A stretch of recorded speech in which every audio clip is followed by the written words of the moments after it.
down our economic plan concerning the purpose, reasons, and effect of crossbreeding horses and niggers, we shall lay down the following definitional terms for future generations. Number 1, orbiting cycle means a thing turning in a given path.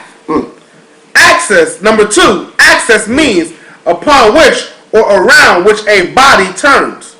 Number 3, phenomenon means something beyond ordinary conception and inspires awe and wonder. And wonders. I wonder if we know what they're talking about right there. Okay, they have created a delusion, man. And now we're believing the lie that they have deceived us with, man. The children of Israel is done away with. Oh, it's done away with. There ain't no such thing as that. There was the people in the Old Testament. So where they at? They just die off and fall off the face of the planet? Okay? Where they at now? You mean to tell me that not one descendant is left from the children of Israel?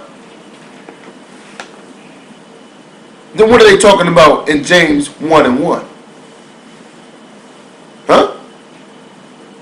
Let's go there. Get James 1:1 for me.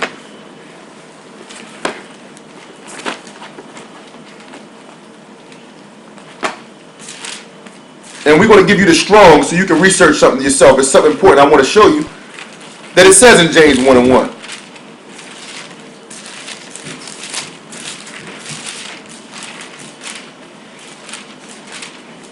Let me pull up the Strongs here.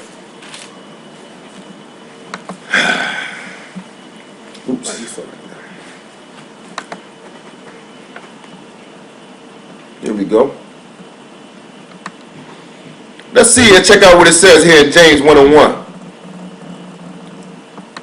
Go ahead, Kayal. James chapter 1 verse 1. James, a servant of the Most High and of our Lord Yeshua Christ, to the 12 tribes which are scattered abroad, greeting. So it says to the 12 tribes which are scattered abroad. So why, if the Israelites are done away with, why is he talking to them right now? If they were done away with. He's talking clearly to them.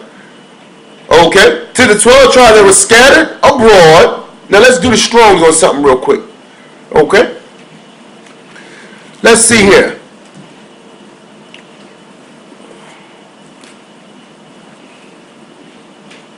Check this out, man. This gets me every time.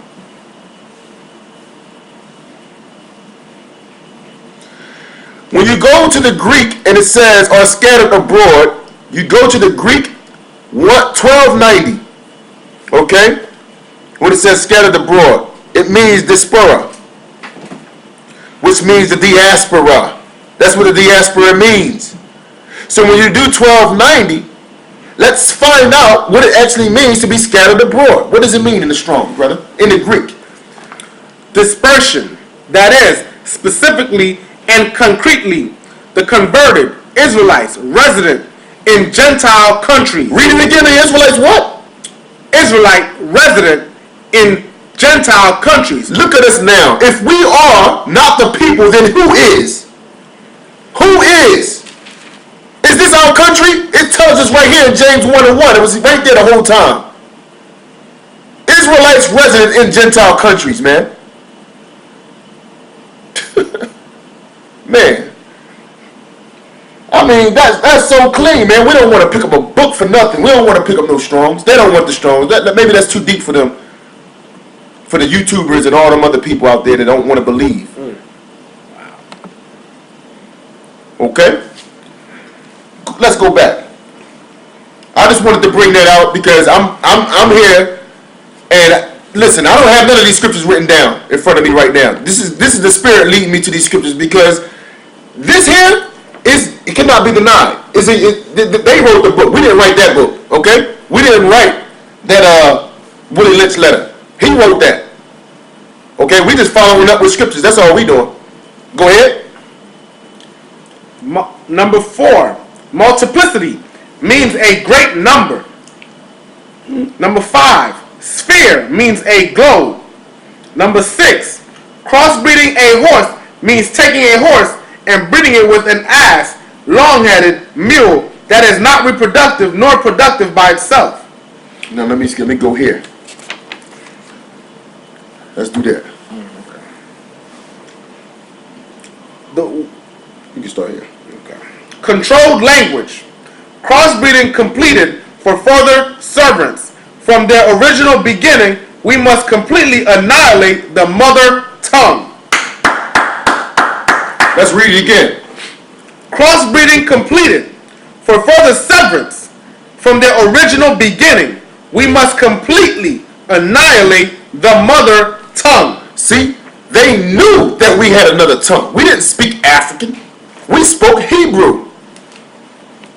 Okay? That's why King James had to make sure that he wrote this book in a language where we would know what it's talking about. Okay? Read on. To both the new nigger and the new mule, and institute a new language that involves the new life's work of both. You know the language is a peculiar institution. It leads to the heart of a people. The more a foreigner knows about the language of another country, the more he is able to move through all levels of that society. So that's why they don't want us to do that. Okay? They don't want us to learn another language. That's why we're trying to tell brothers and sisters, it's so important to learn your original tongue. Okay? You must know that you're not African. You won't go over there trying to speak Swahili and all that. You want to go and learn your original tongue, which is what? Hebrew. All right? A little Aramaic. They don't want you to learn that tongue, because if you did that, then you will find out all the mysteries that's been hid from you. Read. Therefore, if the foreigner is an enemy of another country to the extent that he knows the body of the language, to that extent is the country vulnerable to attack or invasion of a foreign culture. For example, you take a slave. If you teach him all about your language, he will know all your secrets. Read on. And he is then no more a slave, for you can't fool him any longer. And being a fool is one of the basic ingredients of and incidents to being a what? Being a fool is one of the basic ingredients of and incidents to maintenance of the slavery system. So what do they want us to be in the slavery system, y'all? They want you to be a fool. What will make you a fool? No knowledge. No history. No understanding. No knowledge of your God. That's number one. No knowledge of yourself. And again, that's why we naming this class Obtaining Knowledge of Yourself. Find out, how did you get into this state that we're in now? Because they have made an ingredients to keep you as far away from your knowledge. They don't even want you to learn your original tongue, let alone the knowledge of your Father. Look at the extent that they went to make sure that you're destroyed for that knowledge. And then when you get the knowledge, you reject it. Like it says in Hosea 4:6. My people are destroyed for a lack of knowledge. That's what it says.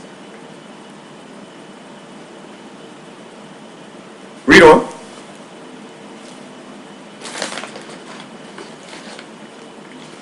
For example, if you told a slave that he must perform in getting out our crops, and he knows that the language, and he knows the language well, he would know that our crops didn't mean our crops, and the slavery system would break down, for he would relate on the basis of what our crops really meant. So now, when we bring it up to modern day, they trying to understand what we saying, because we know Ebonics. That's what we speak. We don't really speak the average English language. We speak English language, but we put our own twist on it. Now they trying to understand everything that we saying now. Okay? Read. So you have to be careful in setting up the new language for the slave, would soon be